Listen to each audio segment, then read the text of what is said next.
ملا رومی رحمۃ اللہ علیہ فرماتے ایک دن نا شیر نے ایک دن نا ریچھ کو ساتھ لے لیا اور ساتھ لے لیا لومڑی کو.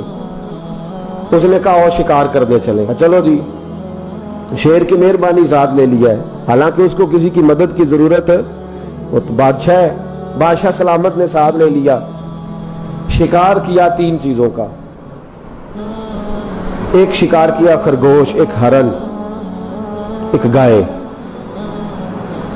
اب وہ شکار کر کے واپس آئے تو جو ریچھ تھا نا ذرا اکڑ اکڑ کے چلنے لگا کہ بادشاہ کے ساتھ میں بھی تھا, یعنی شکار میں میرا بھی حصہ. اور شیر بھی سمجھ گیا بات کو کہ اس کا دماغ خراب ہو رہا ہے, حالانکہ میں نے تو ویسے ہی ساتھ لیا. وہ ریچھ صاحب بھی نہ تگڑے ہو گئے, انہوں نے کہا ہو میں ساتھ ہی تھا کہ اب بادشاہ نے تو ویسے ساتھ لیا تھا کہ چلو 2-4 آدمی مل کے. تو وہ پیر بارش شاہ صاحب رحمت اللہ تعالی علیہ سے کسی نے کہا کہ آپ کے جو شیخ ہیں, آپ کے مرشد ہیں, آپ کو بلا کے مشورے لیتے ہیں, کام لیتے ہیں, تو آپ تو بڑے خوش نصیب ہیں. تو انہوں نے کہا ہیر ہس بولے تے دی مہربانی, ورنہ رانجے تے لاڈ ہی لڑاونے نے. انہوں نے کہا ٹھیک ہے, اگر اس نے مہربانی کر دی ہے تو اس میں میرا نہیں, ان کی نظر شفقت ہے. ہیر ہس بولے تے دی مہربانی, انہوں نے مہربانی فرمائی ہے تو بڑی کرم نوازی ہے, ورنہ من آنم کے من دانم, جو میں ہوں اس کا مجھے پتا تو ہے ہی نا, تو میں اس میں اپنے آپ کو اتنا بڑا نہیں سمجھ. اس نے نا شیر نے بھانپ لیا, اس نے کہا کہ اس کے ذہن کے اندر بات آ رہی ہے کہ شاید میں کو بلا ہوں, تبھی تو مجھے اسپیشل بادشاہ نے کہا کہ چل میرے ساتھ شکار کرنے میں, ہے کوئی میرے اندر بات. اللہ اکبر. اس نے نا آ گئے, بیٹھ گئے. اس نے کہا اس سے بادشاہ نے کہ کیا کرنا ہے, اب شکار تو ہو گیا ہے. تو اس کے اندر تو سودا سمایا ہوا تھا نا. اس نے کہا جی کرنا کیا ہے, بانٹ کے کھانا چاہیے, بانٹ کے کھانا چاہیے. اس کو بڑا غصہ آیا.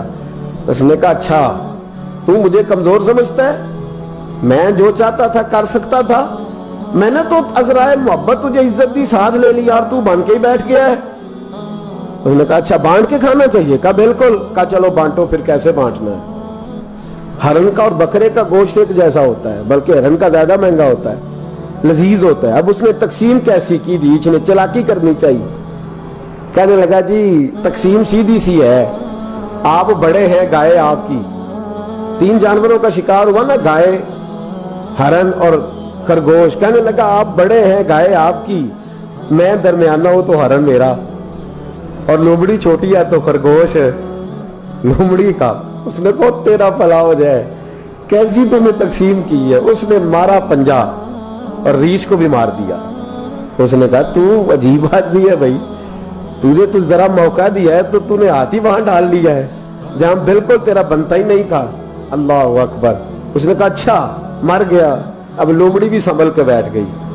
لومڑی ذرا تیز ہے, چلاک ہے.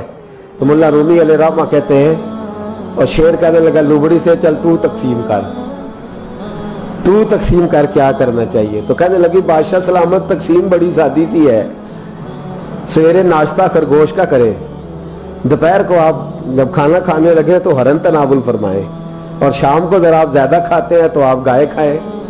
یہی تقسیم ہے. بڑا راضی ہوا شیر. اس نے کہا تو نے یہ تقسیم بڑی اچھی کی ہے, یہ کہاں سے سیکھی ہے؟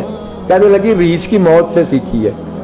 ابھی مرا ہے نا میرے سامنے, اس کی موت سے میں نے سیکھی ہے, اس لیے کہ اگر یہ تقسیم نہ کی تو مر میں بھی جاؤں گی.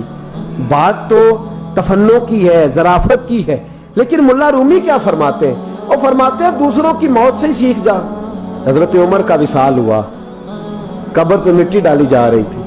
حضرت ابو دردہ نے نا یوں مٹی پکڑی ہوئی ہے, تو ایک ایک چلو کر کے مٹی ڈالتے ہیں نا, پہلے 3 چلو ڈالتے ہیں کہ چلو ہمارا بھی اس نیکی میں حصہ ہو جائے. تو مٹی ڈالنے کے لیے نا مٹی پکڑی ہوئی تھی. توجہ ہے آپ کی میری بات پر؟ تو اس مٹی کو لے کر کے جا رہے تھے حضرت ابو دردہ. مٹی لے کے جاتے حضرت سیدنا ابو دردہ حضرت عمر کی قبر پر ڈالنے کے لیے, یہ پکڑی ہاتھ میں, مٹی ڈالنے کا ارادہ کرتے تو واپس آ جاتے, پھر جاتے تو واپس آ جاتے, پھر جاتے. لوگوں نے کہا ابو دردہ ڈالتے کیوں نہیں؟ تو آنکھوں میں آنسو آ گئے, رو پڑے.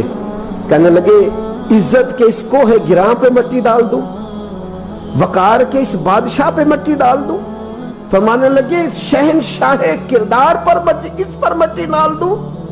اور پھر وہ مٹی پکڑی اور اپنے سر پہ ڈال لی. فرمانے لگے عمر تو مٹی کے قابل نہیں، مٹی کے قابل تو میں ہوں، میں تھا جس پر مٹی پڑنی چاہیے تھی۔